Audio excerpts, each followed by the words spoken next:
పెద్దపల్లి జిల్లాలో మోడల్ కస్తూరిబా పాఠశాలలు అరాకొర వసతులతో కొనసాగుతున్నాయని కాల్వ శ్రీరాంపూర్ మాజీ ఎంపీపీ బీఆర్ఎస్ నాయకులు నూనెటి సంపత్ అన్నారు. పెద్దపల్లి జిల్లా కాల్వ శ్రీరాంపూర్ మండల కేంద్రంలోని కస్తూరిబా పాఠశాల మాల్యాల మోడల్ స్కూల్ను బీఆర్ఎస్ నాయకులు బీఆర్ఎస్పీ నాయకులు సందర్శించారు. విద్యార్థులకు అందిస్తున్న భోజన సదుపాయాలు మౌలిక సదుపాయాలను అడిగి తెలుసుకున్నారు. ఈ సందర్భంగా మాజీ ఎంపీపీ బీఆర్ఎస్ నాయకులు నూనెటి సంపత్ మాట్లాడుతూ కాంగ్రెస్ ప్రభుత్వంలో పాఠశాలలను హాస్టళ్లను ముఖ్యమంత్రి రేవంత్ రెడ్డి నిర్వీర్యం చేస్తున్నారని అన్నారు. బీఆర్ఎస్ పార్టీ అధికారంలో ఉన్నప్పుడు పాఠశాలలకు హాస్టళ్లకు పెద్దపీట వేశారన్నారు.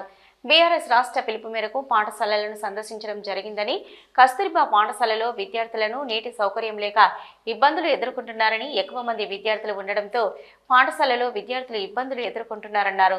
మాల్యాల మోడల్ స్కూల్లో మధ్యాహ్న భోజనం సరిగా లేకపోవడంతో విద్యార్థులకు టిఫిన్ బాక్సులు తెచ్చుకుంటున్నారు.